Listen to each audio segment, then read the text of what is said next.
இன்னைக்கு நம்ம பழைய இரும்பு கடையில இருந்து இந்த மாதிரி ஒரு பழைய சாம்சங் ஃபோன் எடுத்து வந்தோம். இது நம்ம சின்ன வயசுல அப்பா அம்மா யூஸ் பண்றதை பார்த்துருப்போம். ஸோ செமையான ஒரு கிளாஸியான ஃபோன்.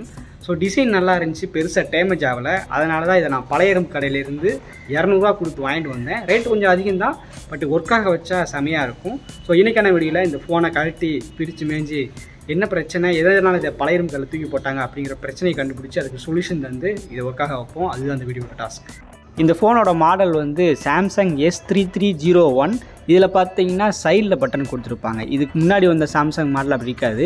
இதில் கீழே பவர் பட்டனு, அதுக்கப்புறம் சைடில் சார்ஜ் போட்டுக்கலாம், சைடில் மெமரி கார்டை மாட்டிக்கலாம். மேலேயே பார்த்தீங்கன்னா வால்யூம் கம்மி பண்ணுறதுக்கு கூட்டுறதுக்கு வந்து பட்டன் கொடுத்துருப்பாங்க. இந்த மூடியை கீழாக்கில் இழுத்தோம்னா ஓப்பன் ஆயிரும். உள்ளுக்குள்ளே பார்த்தீங்கன்னா ஒரு குட்டி பேட்டரி, அப்புறம் ஒரு சிம் போட்டுக்கலாம். ஆனால் நம்ம பழைய இரும்பு கடையில் இந்த ஃபோன் எடுக்கும்போது உள்ளுக்குள்ளே பேட்டரி இல்லை, எல்லாமே பக்காவாக இருந்துச்சு. திறந்து பார்த்தா பேட்டரி இல்லை. ஸோ பேட்டரி நம்ம தான் வாங்கி போடணும் போல். பரவாயில்ல, இதுக்கு எக்ஸ்டர்னலாக பவர் சப்ளை கொடுத்து இதை ஆனாக வச்சுக்கலாம். சரி, வளவலன்னு பேசாமல் வாங்க இதை ஓப்பன் பண்ணி பார்த்து என்ன பிரச்சனைன்னு கண்டுபிடிப்போம். இந்த ஃபோனில் சைடு ஒர்க்கில் 4 வினோதமான ஸ்க்ரூ கொடுத்துருக்காங்க. அதை வந்து நம்மக்கிட்ட இருக்க ஸ்க்ரூ ட்ரைவர் கிட்ட வச்சு ஓப்பன் பண்ணியாச்சு. நிறைய பேர் வந்து ப்ரோ நீங்கள் எந்த ஸ்க்ரூ ட்ரைவர் கிட்ட யூஸ் பண்ணுறீங்க, அதை வச்சு எதை வேணால் கழட்டணுமான்னு கேட்குறீங்க.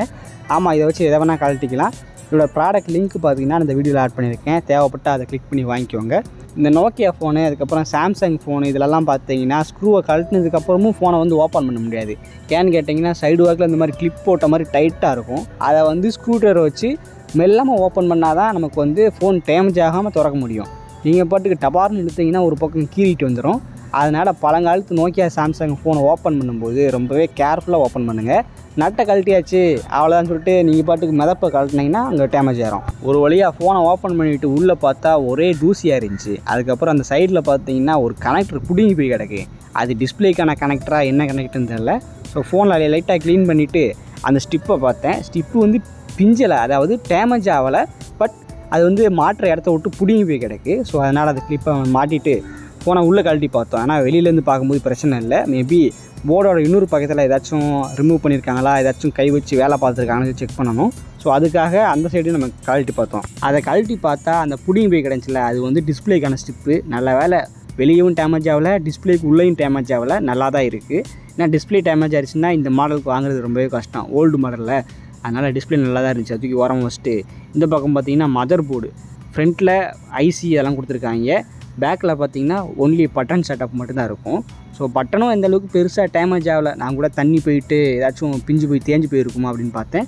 பட் பட்டன் எதுவுமே டேமேஜ் ஆகலை. உள்ளே இருக்க ஸ்டிப்பு, அப்புறம் அந்த charging point, connector, memory card ஸ்லாட்டுன்னு சொல்லிட்டு எதுவுமே டேமேஜ் ஆகலை. பார்க்குறதுக்கு நல்லா தான் இருக்குது. நம்ம இதுக்கு இன்புட் கொடுத்து பார்த்தா தான் இது என்ன பிரச்சனை என்னன்னு செக் பண்ணி பார்க்க முடியும், கன்ஃபார்ம் பண்ண முடியும். உள்ளுக்குள்ளே போர்டு ஈடு புகஞ்சிருக்கா, ஸ்டிப்பு கிப்பு பிஞ்சிருக்கான்னு சொல்லி பார்க்குறதுக்கு தான் இதை கழட்டி பார்த்தோம். உள்ளுக்குள்ளே இது பெருசாக எதுவும் டேமேஜ் இல்லை. அதனால் இது எப்படி கழட்டணுமோ அதே போல் மாட்டி இப்போ வந்து அந்த பேட்டரி இருக்குல்ல, அந்த இடத்துல வந்து நம்ம மொபைல் சார்ஜர்லேருந்து வர இன்புட்டை கொடுத்து பார்ப்போம்.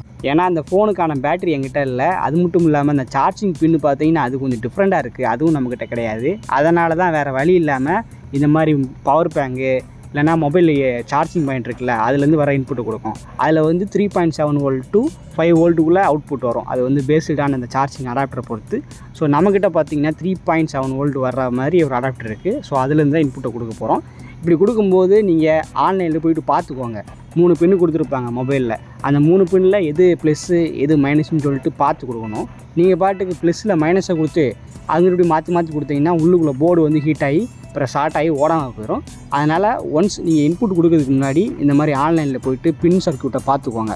எல்லாத்தையும் கரெக்டாக கொடுத்து செட்டப் பண்ணிவிட்டு இப்போ மொபைல் ஆன் பண்ணி பார்த்தேங்க. இங்கே பாருங்கள், ஃபோன் ஆன் ஆயிடுச்சு.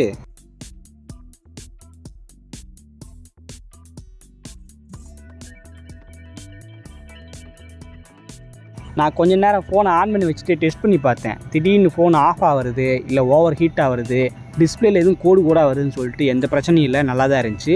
அதனால் கொடுத்த இன்புட்டை உருவிட்டு இப்போ ஃபோனை வந்து நல்லா செட்டப் பண்ணி வச்சுருவோம். எப்படி நம்ம நட்டெல்லாம் ஓப்பன் பண்ணமோ அதே போல் நட்டு போட்டு ஓப்பன் பண்ணி வச்சிடலாம்.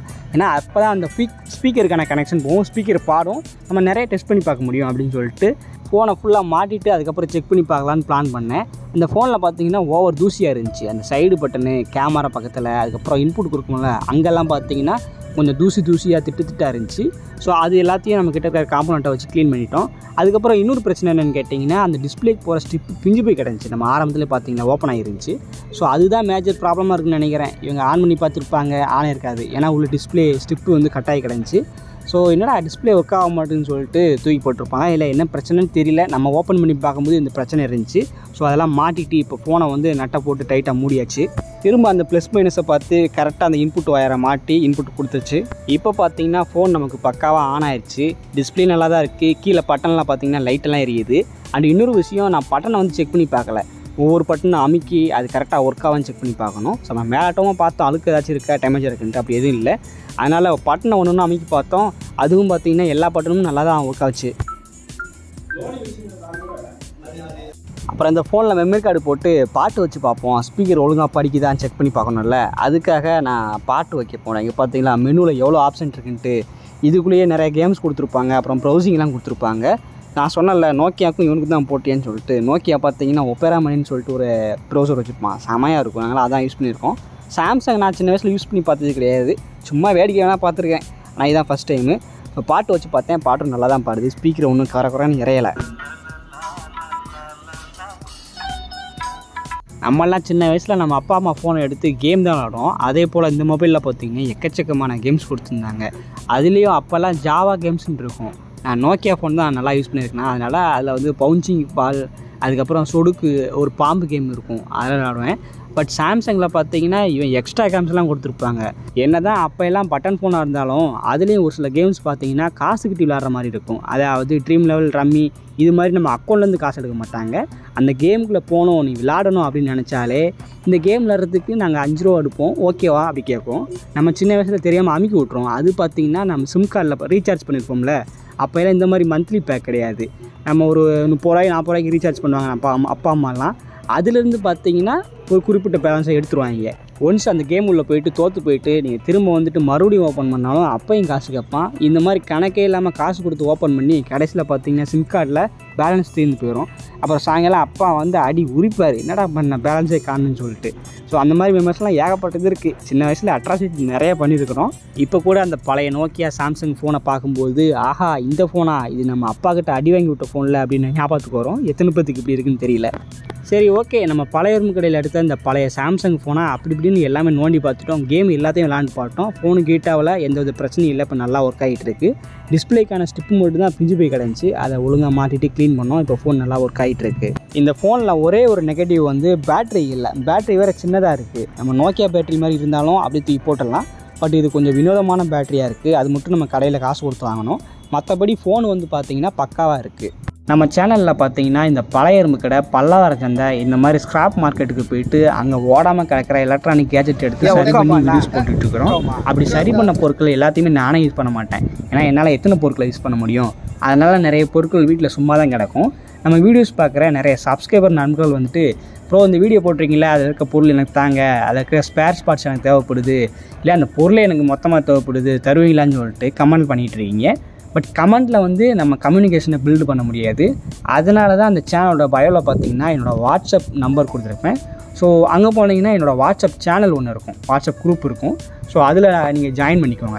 இந்த வாட்ஸ்அப் குரூப்பில் வந்து நான் என்னென்ன பொருட்களை சரி பண்ணணும், நம்ம என்னென்ன வீடியோஸ் போட்டிருக்கோமோ அதுக்கான பொருள் எல்லாத்தையுமே அங்கே போட்டுருவேன், செல்லிங்க்கு போட்டுருவேன்.